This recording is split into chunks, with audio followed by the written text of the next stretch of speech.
กราบสบายดีเบิดสู่คู่สู่คนที่เขามาเบิ่งมาชมสองของเฮา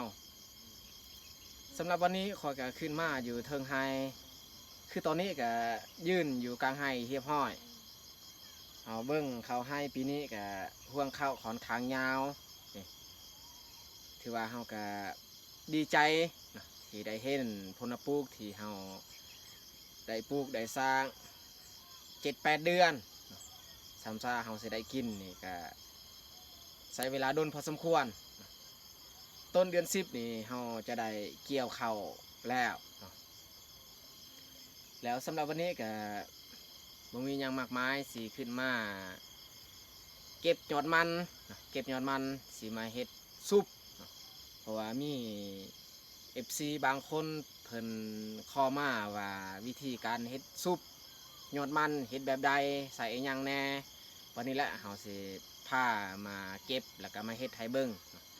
และก่อนที่เฮาจะมาเก็บยอดมันเฮาสิเอากับดักไปใส่ก่อน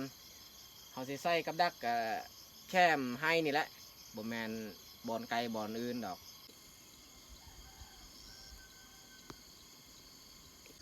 เฮาเบิ่งห่วงข้าวปีนี้เฮาก็ดีใจได้เห็นห่วงข้าวใหญ่ๆยาวๆแล้วก็เม็ดก็เต็มตึงอันนี้แหละถึกวันที่เฮามาปลูกวันทำอิฐ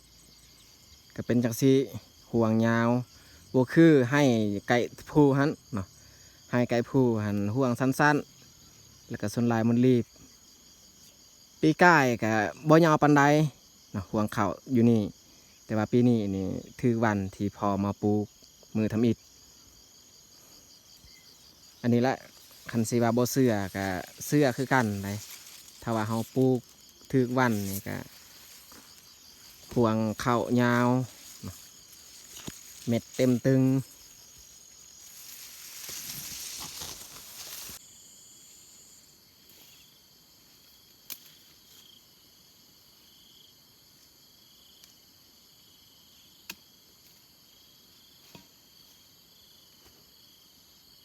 เขาสิขุดเอามันก่อน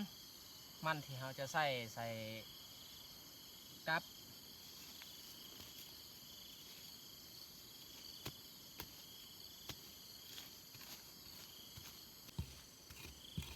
หัวตัวนี้ใหญ่เกินเขาเอาตัวซัมพอดี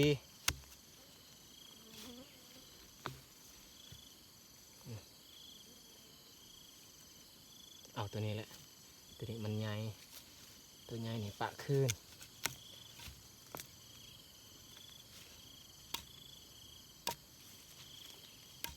2 หัวนี่น่าจะพอดีแล้ว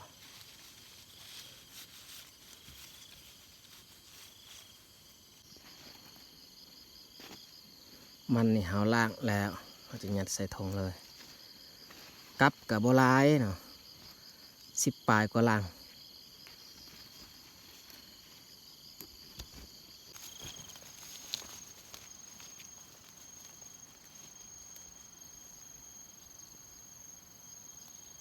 เขาจะใส่ไว้ไก่ต้นมันอันนี้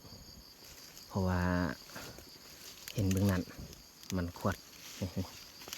มันกินมันนี่มันขวดหู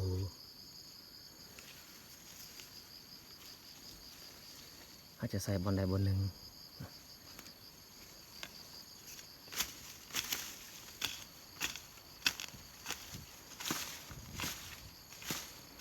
ใส่บนนี้แหละ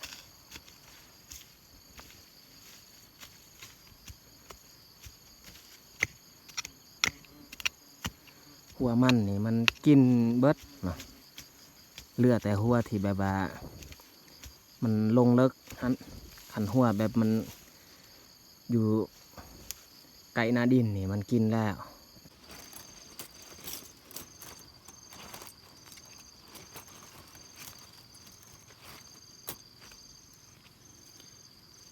กับหลังได้แบบมีเสือกยาแบบนี้นี่สบายเฮามัด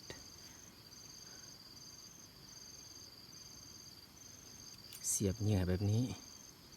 ให้มันเห็นคาวนี่ทางเทิง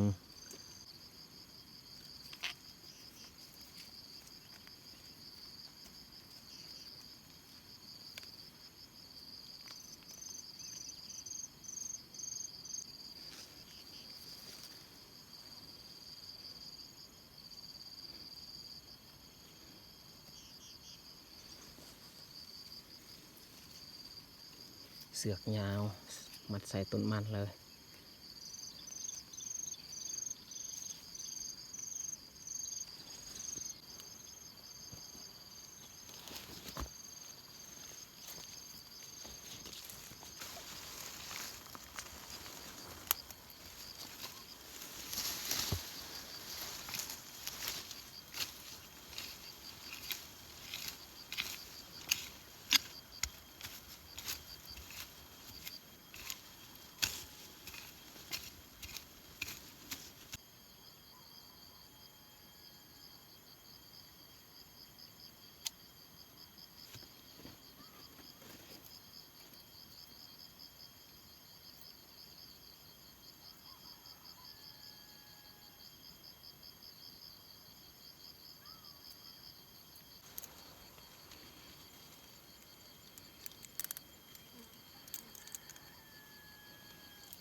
ตอนนี้คอยใส่กับกันแล้ว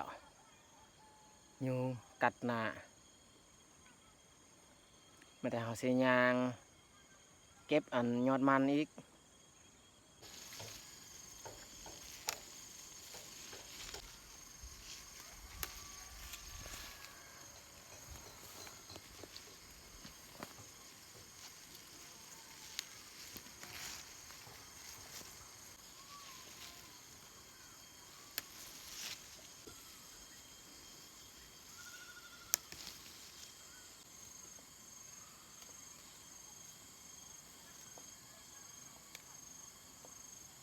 อันนี้แมนมันเฮาบ่แมนมันไทยมันต้นที่เฮาปลูกเพื่อกินโดยเฉพาะ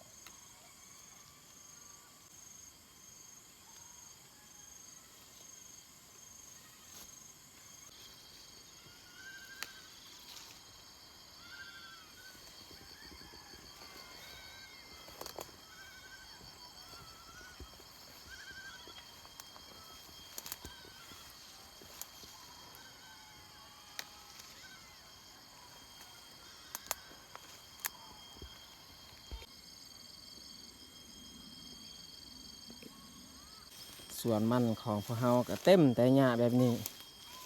นี่หญ้าที่เฮาเสียยากสุดจะเขาเอิ้นว่าหญ้าอิหยัง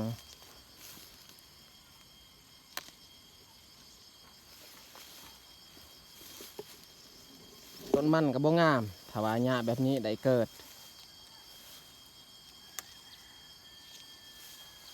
ทุกคนสังเกตเบิ่งต้นมันต้นน้อยๆ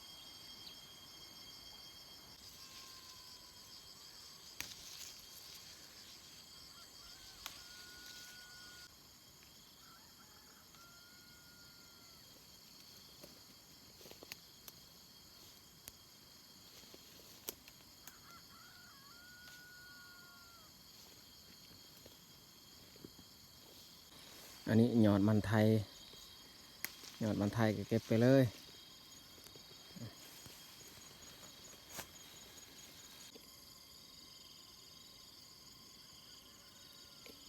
ข้าวไฮของพวกเฮาเบิ่งนี้นี่สุกแห้งเรื่องแห้งแล้วผู้ดีเก็บผู้ดีเกี่ยวแต่ก็อีกบ่ดนมื้อนี้ก็วันที่26 27ประมาณวันที่1ที่2เดือน10เฮาก็ได้เก็บได้เกี่ยวแล้ว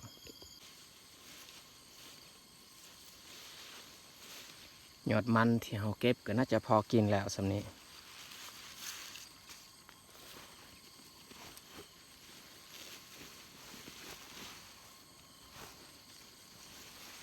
ใส่ทงเอามือเห็ดกินอยู่เฮือนโธ่มาคูงปีนี้มันมีมากลายอยู่นี่ 2 มาก3 มากที่ลุ่มสุดมันสิเริ่มสุกแล้วได้คันแบบนี้มันมีมากเขาปลูกประมาณ5-6 ต้นก็พอดีกินเนาะตอนนี้ข้อยก็ย่างมาฮอดเทือนแล้วแม่นแต่สิมาเฮ็ดอาหารการกินหั่นแหละ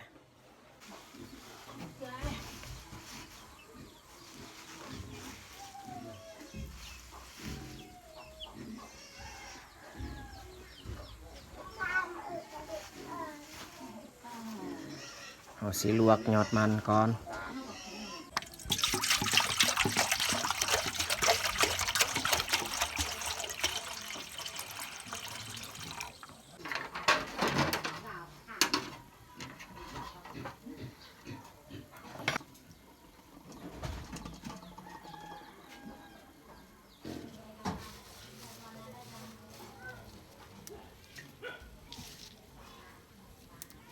เอาใบถีค่อนข้างแก่นี่ออกไปก่อนเพราะว่าเราเก็บเมื่อกี้นี่มีใบตัวแก่เลือกเอาแต่ยอดอ่อนทั้งนั้นเลยนี่คือตัวนี้ค่อนข้างแก่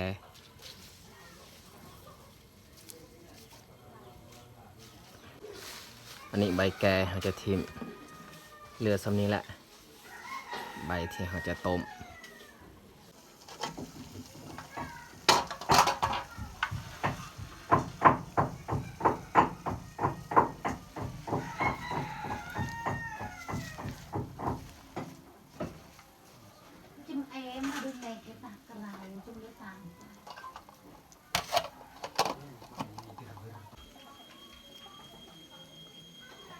ยอดแก่นี่เราเลี้ยงหมูของเรากับตัวเดียว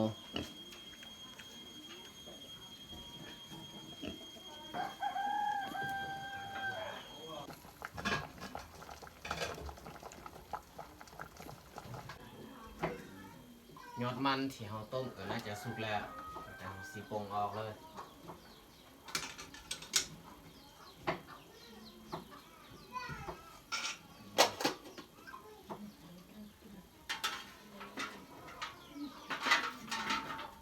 ไปอลังสิเอามาเพ็ดลูกมาคั่ว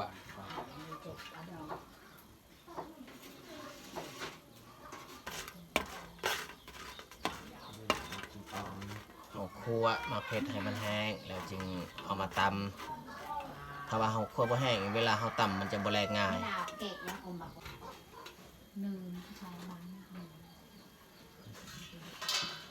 ป่าอยู่นี้เพราะว่าเราสิคั่วอันมาง่ายอีก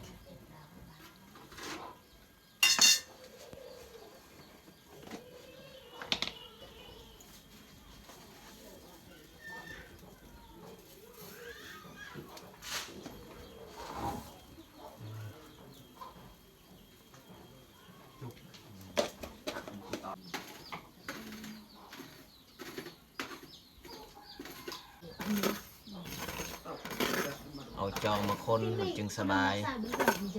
แล้วก็การคั่วมะง่าเนี่ยเราบ่ต้องคั่วให้มันไหม้เกินไปถ้าว่ามันไหม้เกินไปมันคมอีก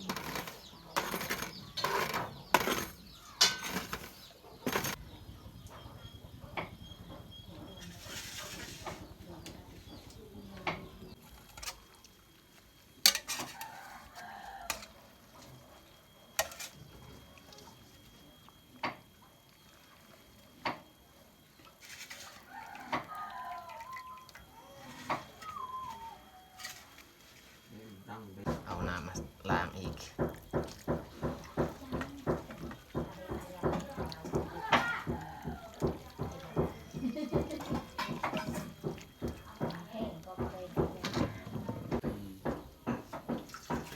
ประมาณเอากระหาแบบ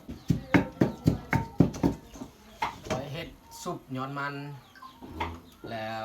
แกงนี่แม่คอยให้แม่เป็นคนเฮ็ด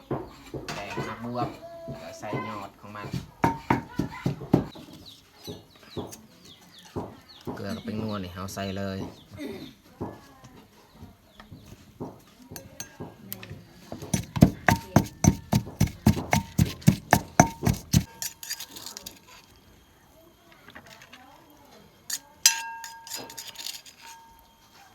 อยู่นี่นี่ ตำหมักเผ็ดเกลือแป้งนัวตำปนกัน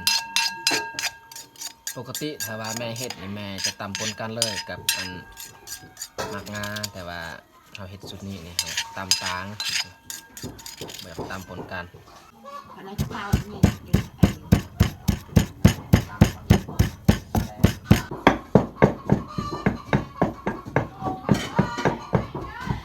เจนเป็นเจนยา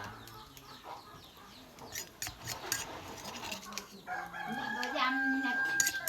ก็เลยยังเปล่าแบบ ย้ำหมูเยอะ โอ้แต่ว่าที่ขาไงตามก่อนตามขาหน่อย งานการกินกับอึดอยากนะ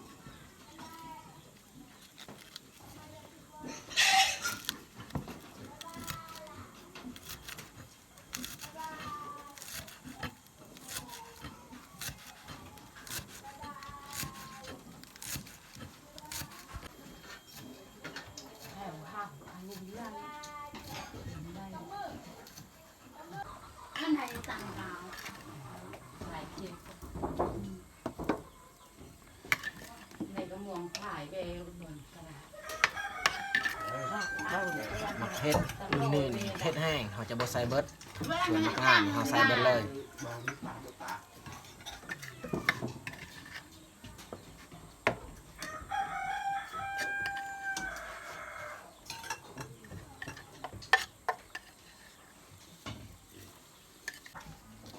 เขาล่นแต่ตัวนี้ก่อน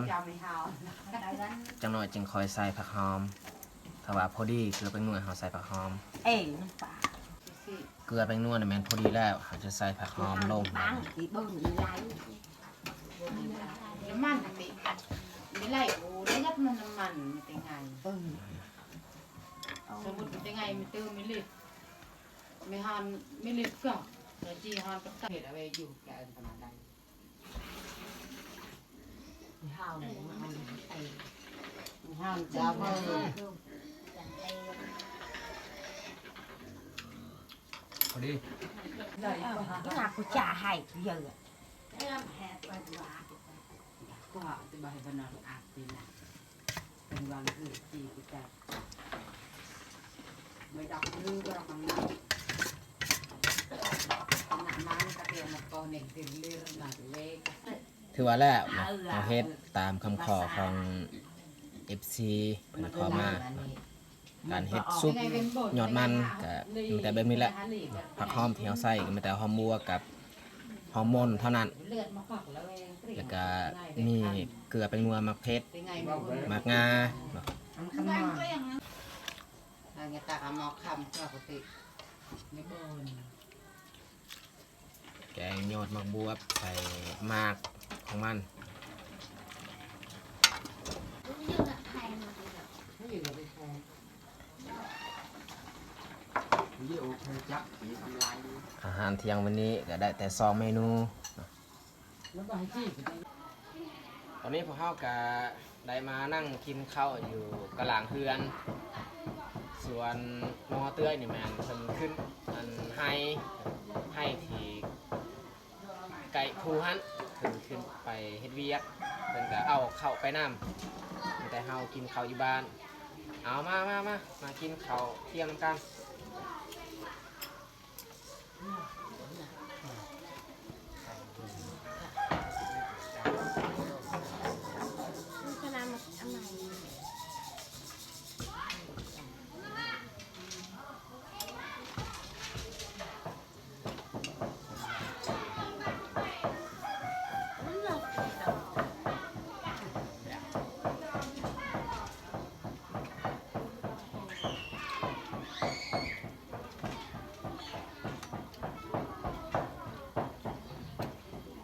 หอมครับสุกยอดมัน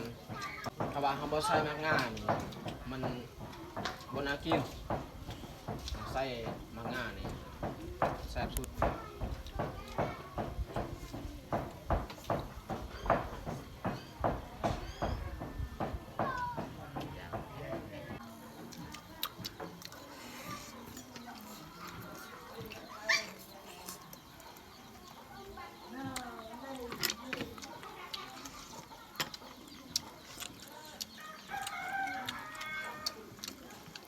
ซุปนี่เผ็ดแห้ง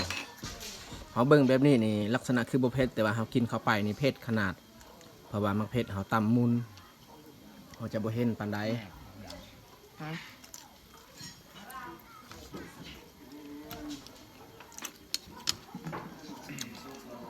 อันใช้ได้อยู่เจง